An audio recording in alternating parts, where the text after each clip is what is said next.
ही रहे थे कि अकेले कहीं इन शांति भरी किरणों की थोड़ी देर के लिए और खिड़की के बाहर सूझबूझ हल्की हवा का झोंका आया। मैंने कहा, तुम अपनी सर्वश्रेष्ठ मूर्ति को ढूंढने के लिए अपना ध्यान बंद कर लो। ध्यान बंद। ध्यान वो थाम रहे थे। अब मुझे तुम नहीं ध्यान, तुम ही हो जो हम सबको बचा सकते हो। मैं चाहती हूँ कि तुम हमारे साथ हमारी रांची चलो और सूरज जादूगर से लड़ो।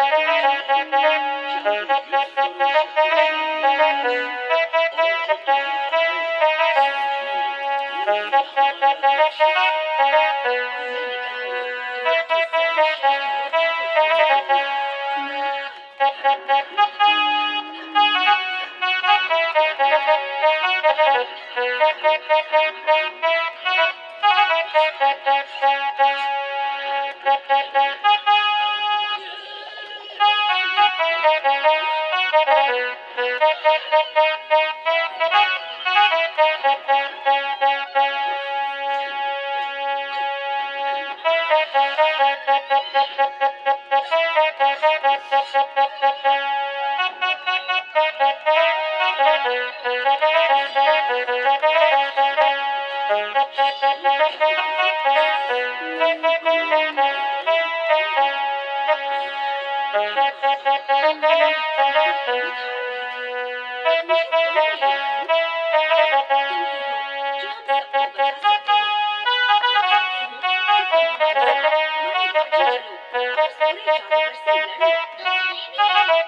है इस बात की।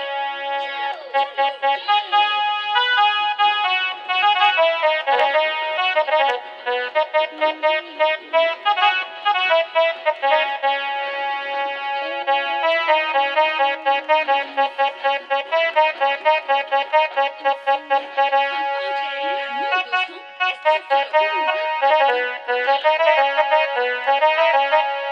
दोस्तों, इस तरफ चलो।